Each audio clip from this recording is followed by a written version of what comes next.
दिव्यांग मतदार आणि आधार कार्ड नोंदणी अभियान संपूर्ण अहिल्यानगर जिल्ह्यात राबविण्यात यावं अशी मागणी अहिल्यानगर शहरातील दिव्यांग विकास आघाडीने अहिल्यानगर जिल्हाधिकारी यांच्याकडे निवेदनातून केली आहे।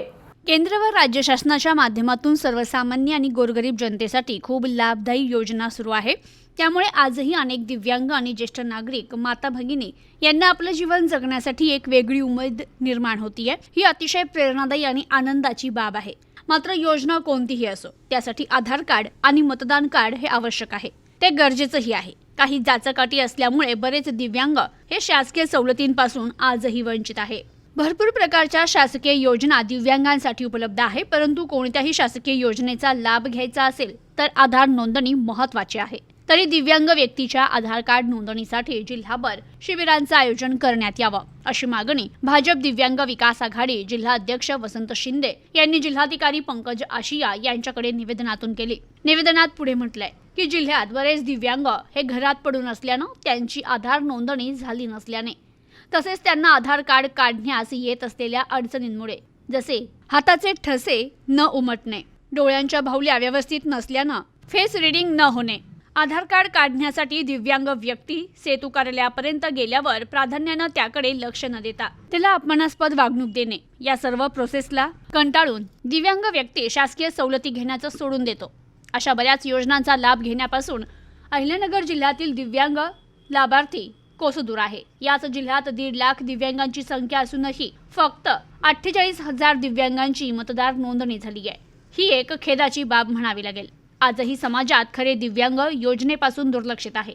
तरी प्रशासनानं येत्या काही दिवसात तालुकानिहाय दिव्यांगांसाठी नवीन नाव नोंदणी करणे तसेच आधार दुरुस्ती करणे आदी शिबिराचे आयोजन करावे, जेणेकरून जास्तीत जास्त दिव्यांग समाजाच्या प्रवाहात येतील अशी मागणी भाजपा दिव्यांग विकास आघाडी जिल्हा अध्यक्ष वसंत शिंदे यांनी केली आहे।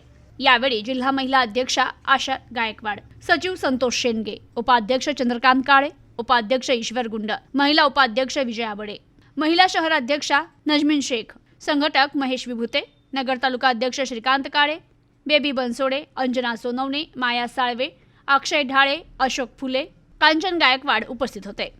तर जिल्हाधिकारी पंकज आशिया यांनी दिव्यांग बांधवांना आश्वासित केलं की आधार कार्ड नोंदणी आणि दुरुस्तीसाठी उपाययोजना केल्या जातील आणि महसूल व जिल्हा प्रशासन दिव्यांग बांधवांच्या सोबत असून त्यांच्यापर्यंत अधिकाधिक शासकीय योजना पोहोचविण्याचं काम करू असं त्यांनी आश्वासन दिलंय। जनता पार्टी दिव्यांग विकास आघाडीच्या माध्यमातून वेळोवेळी दिव्यांगाच्या आम्ही निवेदनाच्या माध्यमातून शिबिराच्या माध्यमातून त्यांच्या ज्या काही वाचा असेल त्या फोडण्याचा प्रयत्न करतो। आता नुकतीच भारतीय जनता पार्टीच्या महाविकास आघाडी महायुतीच्या माध्यमातून दिव्यांगांना 2,500 रुपये पेन्शन झाली।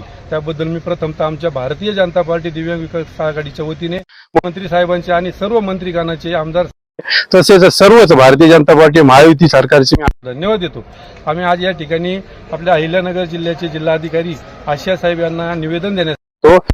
जिल्ह्यामध्ये जे दिव्यांग भगिनी आहेत त्यांना आधार कार्डच्या बाबत खूप मोठ्या समस्यांना रोज तोंड द्यावं लागते। अडचण अशी होतीये कारण आता जर संजय गांधीची पेन्शन असते किंवा शासकीय सवलतीच्या ज्या कोणत्याही योजना असतील त्या डीबीटीच्या माध्यमातून तुमच्या आमच्यापर्यंत पोहोचतात आणि डीबीटी करायचं म्हटल्यानंतर पहिला मुद्दा येतो सगळ्यांचं आधार कार्ड अपडेट पाहिजे।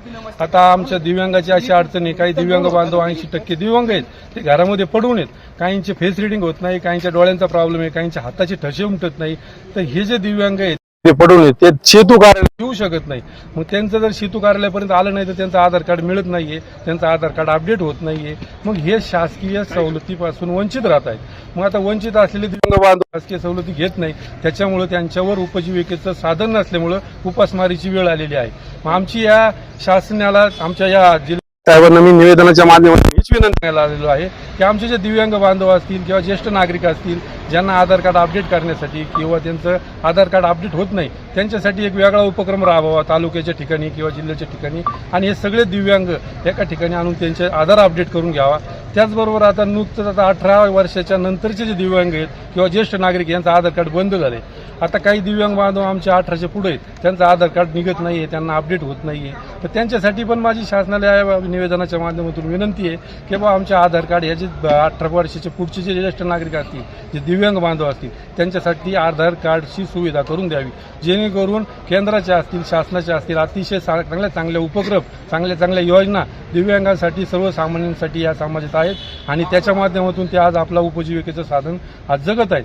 परंतु माझी विनंती एवढीच राहील की आधार कार्ड सगळ्यांचे अपडेट व्हावेत आणि सगळ्यांना जे 18 वर्षाचे पुढचे जे दिव्यांग असतील, आमचे ज्येष्ठ नागरिक असतील, त्यांना आधार कार्ड काढण्याची सुविधा शासनाने कुठेतरी करून द्यावी, जेणेकरून त्यांच्या ज्या हक्क आहे हक्कापासून ते वंचित राहणार नाही. कारण आज प्रत्येक दिव्यांग आपल्या ह्या 2,500च्या पेन्शनच्या माध्यमातून अतिशय सुखावलेला आहे आणि ह्या शासनाला तो धन्यवाद देतोय. परंतु ज्या दिव्यांगाला, बंधू भगिनींना ही पेन्शन मिळत नाही, ते आज वंचित राहिले, घरात पडून आहेत आणि ह्या पेन्शनच्या माध्यमातून त्यांचं कुटुंब त्यांना सांभाळेल आणि त्यांना जीवन जगण्याची एक उमेद निर्माण होईल.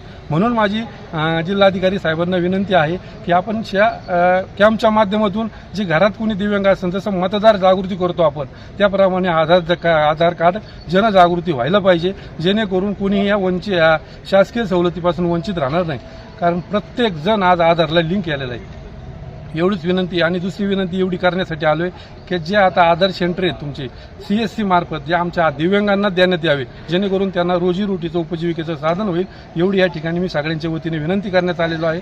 आमचे सगळे भारतीय जनता पार्टीचे, विकास आघाडीचे सर्वच पदाधिकारी या ठिकाणी उपस्थित आहेत. या माध्यमातून मी सगळ्यांचे आभार मानतो. Bureau report, news today 24, Ahilyanagar. Congratulations वहिनी, बाळ झाल्याबद्दल. पण मी ऐकलंय डिलिव्हरी फार क्रिटिकल होती. आता ठीक आहे ना सगळं? अगं होता थोडा प्रॉब्लेम, पण स्त्रियांच्या आरोग्याची संपूर्ण काळजी घेणारं मातृसेवा होतं ना साथीला. सगळं सुरळीत झालं. किशोर वयापासून ते रजोनिवृत्तीपर्यंत स्त्रीच्या आरोग्याची संपूर्ण काळजी घेणारं अहमदनगर मधील पहिलं स्त्री रुग्णालय Matruseva women's hospital, obstetric ICU. किशोरवयीन आणि विवाहपूर्व समुपदेशन, गरोदर माता तपासणी आणि प्रसूती, पहिल्या सिझेरियन नंतर नॉर्मल डिलिव्हरीची सोय. मातृसेवा विमेन्स हॉस्पिटल, सक्कर चौक, नवीन टिळक रोड, अहमदनगर. फोन 9850 20 0017.